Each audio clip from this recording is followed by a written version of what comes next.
ಧರ್ಮಸ್ಥಳದ 13ನೇ ಪಾಯಿಂಟ್ನಲ್ಲಿ ಶೋಧ ಕಾರ್ಯಾಚರಣೆ ಯಾವಾಗ ನಡೆಯುತ್ತೆ, GPR ಯಾವಾಗ ಬರುತ್ತೆ ಅಂತ ಹೇಳ್ಬಿಟ್ಟು ಸಾಕಷ್ಟು ಕ್ಯೂರಿಯಾಸಿಟಿಯನ್ನು ಹುಟ್ಟಿಸಿತ್ತು. ಇದೇ ವಿಚಾರಕ್ಕೆ SIT ತಂಡ ಟೆಕ್ನಿಕಲ್ ಎಕ್ಸ್ಪರ್ಟ್ಗಳ ಜೊತೆ ಈಗ ಡ್ರೋನ್ ಏನು ಕ್ಯಾಪ್ಚರ್ ಸಮೇತ GPR ಸಮೇತ ಈಗ ಕಾರ್ಯಾಚರಣೆ ಕೂಡ ಪ್ರಾರಂಭ ಮಾಡಿದ್ದಾರೆ.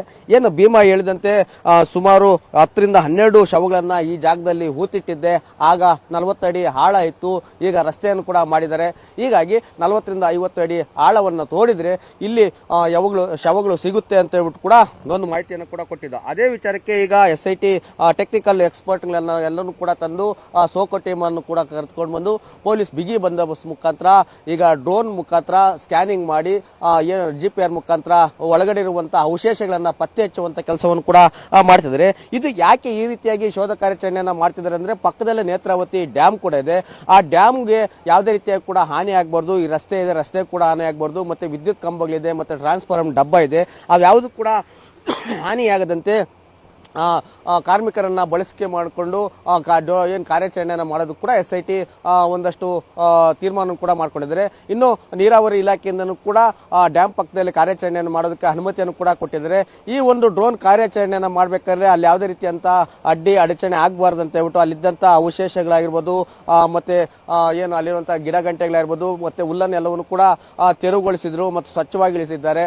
ಇದು GPR ಒಳಗೆ 20 ಅಡಿ ಆಳದಲ್ಲಿರುವಂತಹ ಏನಾದರೂ ಅವಶೇಷಗಳು ಮನುಷ್ಯನ ದೇಹಕ್ಕೆ ಸಂಬಂಧಪಟ್ಟಂತ ಮೂಳೆಗಳಾಗಿರ್ಬೋದು, ಬುಡೆ ಆಗಿರ್ಬೋದು, ಇನ್ನಿತರೆ ಕಬ್ಬಿಣದ ರ್ಯಾಡ್ಗಳಾಗಿರ್ಬೋದು, ಇಲ್ಲ ಸ್ಟೀಲ್ ನ ಅಂಶಗಳು ಏನೇ ಇದ್ರೂ ಕೂಡ ಅದು ಸ್ಕ್ಯಾನ್ ಮಾಡಿ GPR ಮುಖಾಂತರ GPS ಮುಖಾಂತರ ಒಂದು ಫೋಟೋ ಕ್ಯಾಪ್ಚರ್ ಅನ್ನು ಕೂಡ ಮಾಡುತ್ತೆ. ಆ ಫೋಟೋವನ್ನ ನೋಡಿ ಟೆಕ್ನಿಕಲ್ ಎಕ್ಸ್ಪರ್ಟ್ ಅದು ಏನಿದು ಅವಶೇಷ ಅಂತ ಹೇಳ್ಬಿಟ್ಟು ಕೂಡ ಕಂಡುಹಿಡಿತಾರೆ.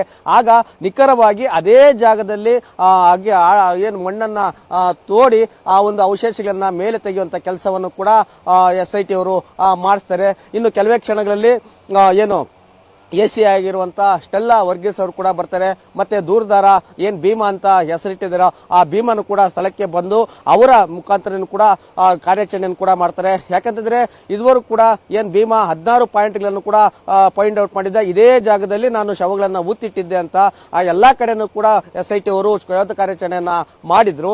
ಅಲ್ಲೆಲ್ಲ ಏನ್ ಸಿಕ್ಕಿತೋ ಏನ್ ಸಿಕ್ಕಿಲ್ಲ ಅನ್ನೋದ್ರ ಬಗ್ಗೆ ಕೂಡ ಇದುವರೆಗೂ ಕೂಡ ಯಾರಿಗೂ ಕೂಡ ಮಾಹಿತಿ ಗೊತ್ತಾಗ್ತಿಲ್ಲ. ಯಾಕಂದ್ರೆ SIT ಅವರು ತನಿಖಾ ಹಂತದಲ್ಲಿರೋದ್ರಿಂದ ಯಾರು ಕೂಡ ಮಧ್ಯಂತರ ವರದಿ ಆಗಿರ್ಬೋದು, ಇಲ್ಲ ಆ ಒಂದು ರಿಪೋರ್ಟ್ ಆಗಿರ್ಬೋದು ಯಾರಿಗೂ ಕೂಡ ಕೊಟ್ಟಿಲ್ಲ. ಗೌಪ್ಯತೆಯನ್ನ ಕಾಪಾಡಿದ್ದಾರೆ. ಈ ಸಾಕ್ಷಿಗಳು ನಾಶ ಆಗಬಾರ್ದು ಅಂತ ಹೀಗಾಗಿ ಏನು 13ನೇ ಪಾಯಿಂಟ್ನಲ್ಲಿ ಶೋಧ ಕಾರ್ಯಾಚರಣೆ ಮಾಡಕ್ಕೆ ಸಾಕಷ್ಟು ಅಡಚಣೆಗಳಿತ್ತು.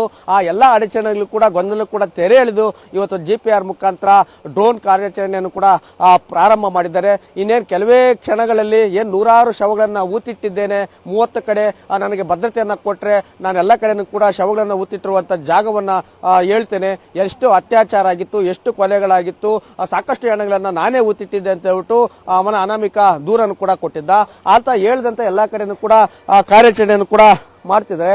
ಹೀಗಾಗಿ ಇಲ್ಲಿ ಏನು ಭೀಮಾ ಹೇಳಿದಂತೆ 10 ರಿಂದ 12 ಶವಗಳನ್ನ ಊತಿಟ್ಟಿದ್ದೆ ಅಂತ ಹೇಳಿದ್ದಾರೆ.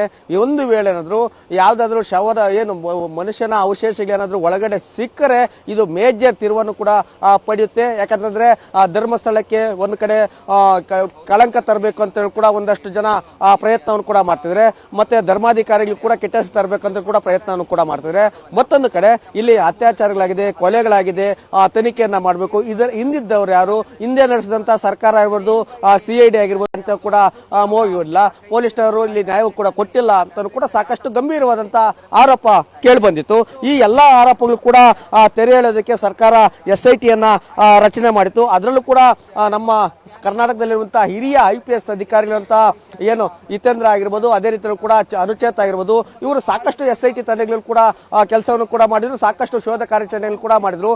ಅದೇ ಕಾರಣಕ್ಕಾಗಿ ಅವರನ್ನೇ ನೇಮಕವನ್ನ ಮಾಡಿ ಅವರ ನೇತೃತ್ವದಲ್ಲಿ ಇವತ್ತು SIT ಯನ್ನ ರಚನೆ ಮಾಡಿ ಆ ಧರ್ಮಸ್ಥಳದಲ್ಲಿರುವಂತಹ ಏನು ಅನಾಥ ಶವಗಳಾಗಿರ್ಬೋದು, ಇನ್ನಿತರೆ ಕಿಡ್ನಾಪ್ ಕೇಸ್ ಆಗಿರ್ಬೋದು ಎಲ್ಲವನ್ನೂ ಕೂಡ ತನಿಖೆ ಮಾಡಿ ಒಂದು ನಿಖರವಾದಂತಹ ರಿಪೋರ್ಟ್ ಕೊಡಿ ಅಂತ ಕೂಡ ಸರ್ಕಾರ ಕೇಳಿದೆ. ಹೀಗಾಗಿ 13ನೇ ಪಾಯಿಂಟ್ ನಲ್ಲಿ ಏನಾದ್ರು ಸಿಗುತ್ತಾ, ಇಲ್ಲಾಂದ್ರೆ ಅನಾಮಿಕ ಹಿಡಿದಂತ ಬುರ್ಡೆ ಕಥೆಯನ್ನ ಅನ್ನೋದು ಇನ್ನು ಕೆಲವೇ ಕ್ಷಣಗಳಲ್ಲಿ ಗೊತ್ತಾಗಲಿದೆ. ಕ್ಯಾಮರಾಮನ್ ಜೈನ್ ಜೊತೆ ಮಲಂಡಳ್ಳಿ ಧರ್ಮಸ್ಥಳ.